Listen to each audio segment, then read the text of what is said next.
قبلہ مفتی شاہد صاحب آپ ارشاد فرمائیے گا. اور ظاہر بات ہے ماشاءاللہ ہم دیکھ رہے ہیں کافی عرصے سے آپ تصوف کی طرف بہت زیادہ مائل بھی ہیں, اور اس حوالے سے آپ کے بیانات وغیرہ اسپیچز وغیرہ بھی آتی رہتی ہیں, اور بہت گہرائی کے ساتھ آپ اس پر ماشاءاللہ پڑھ بھی رہے ہیں اور لوگوں کو الحمدللہ علم دے بھی رہے ہیں. تو حضرت یہ سوال آپ سے ہی میں کرنا چاہتا ہوں کہ تصوف کی حقیقت کیا ہے؟ کیا یہ دینی تعلیمات سے الگ کوئی دوسرا دین ہے؟ تصوف کوئی نئی چیز, نیا دین اور اسلام کے مقابل کسی تصور کا نام نہیں ہے, بہت اچھا. بلکہ اسلام ہی کی روحانی جہت کا نام تصوف ہے. واہ واہ واہ Very واہ simple. واہ واہ, سبحان اللہ. اور اس کا ذکر چونکہ تصوف کی اصل ہے تزکیہ, اور تزکیہ کا ذکر قرآن میں موجود ہے. حضرت ابراہیم و اسماعیل علیہ السلام نے تعمیر خانہ کعبہ کے بعد جو دعا کی تھی وہ یہ تھی کہ ربنا وابعث فیہم رسولا, اے ہمارے رب تو ہماری اولاد میں رسول آخر الزماں کو مبعوث فرما. 3 صفات ہیں. فرمایا یتلو علیہم آیاتی کا, وہ تلاوت فرمائے ان پر تیری آیات کو. وَيُعَلِّمُهُمُ الْكِتَابَ وَالْحِكْمَةَ, وہ تعلیم دے کتاب اور حکمت کی. واہ واہ. وَيُزَكِّيهِمْ, اور وہ ان کا تزکیہ کریں.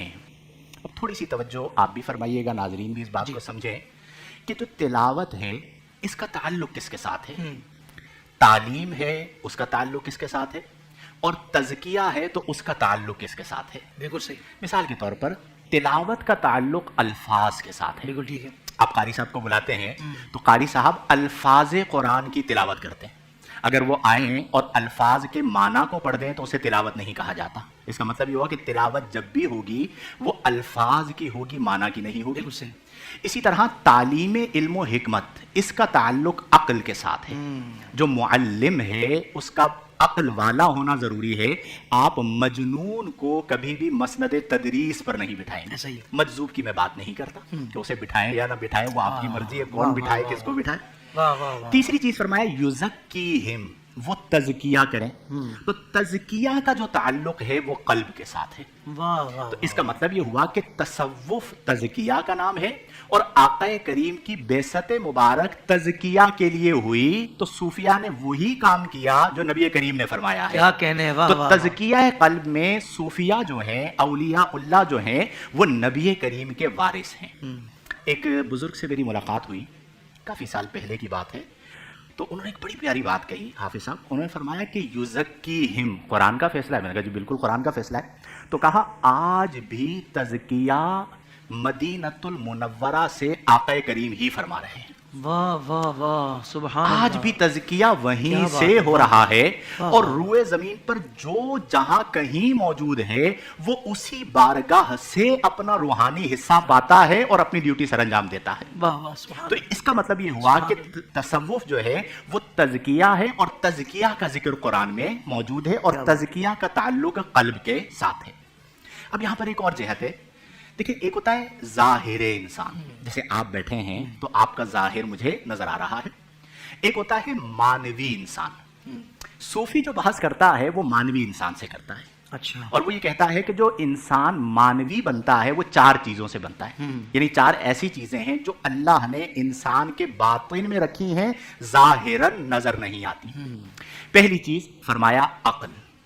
اب آپ بیٹھے ہیں, آپ کا ظاہر نظر آ رہا ہے, آپ کی عقل نظر نہیں آ رہی, تو وہ آپ کے باطن میں ہے. بالکل صحیح. دوسری چیز نفس. آپ انسان کو دیکھیں, اس کا ظاہر نظر آتا ہے, اس کا نفس نظر نہیں آتا. جی.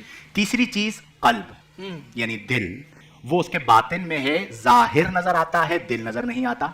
چوتھی چیز روح, اس کے باطن میں ہے. آپ انسان کو دیکھیے, روح نظر نہیں آتی, جسم نظر آتا ہے. تزکیہ کا تعلق ان 4 چیزوں کے ساتھ ہے. یعنی جب کوئی صوفی تزکیہ کرتا ہے یا آپ اس کی بارگاہ میں جائیں گے تو وہ ظاہر انسان کو تو چھوڑ ہی دے, وہ دیکھے گا اس کے باطن کو. اب اس نے کرنا ہے تزکیہ, تو سب سے پہلا کام وہ کرے گا تطہیر فکر کا, کہ تطہیر فکر جو اس کے باطن میں رکھی گئی ہے اس کی فکر کو پاکیزہ کرے گا, ستھرا کرے گا, اس کے میل کو نکالے گا, کچیل کو نکالے گا, وسوسوں کو نکالے گا, اور سچی سچی اس کی فکر بنا دے گا. جب تطہیر فکر ہو جائے گی تو پھر اس کے بعد وہ کرے گا تزکیہ نفس. یعنی اس کے نفس میں جو گناہوں کی آلودگی داخل ہو چکی اس آلودگی کو نکالے گا. صحیح. جب تزکیہ نفس کا ہو جائے گا تو پھر وہ کرے گا تصفیہ قلب. اچھا یہاں پہ ایک بڑا ٹیکنیکل فرق ہے. صوفیہ کی بات ہی اور ہوتی ہے, وہ بعض اوقات ایسی چیز بیان کر دیتے ہیں کہ وہ روح کو معطر کر دیتی ہے. وہ کہتے ہیں کہ قلب کا تزکیہ نہیں ہو سکتا. اچھا.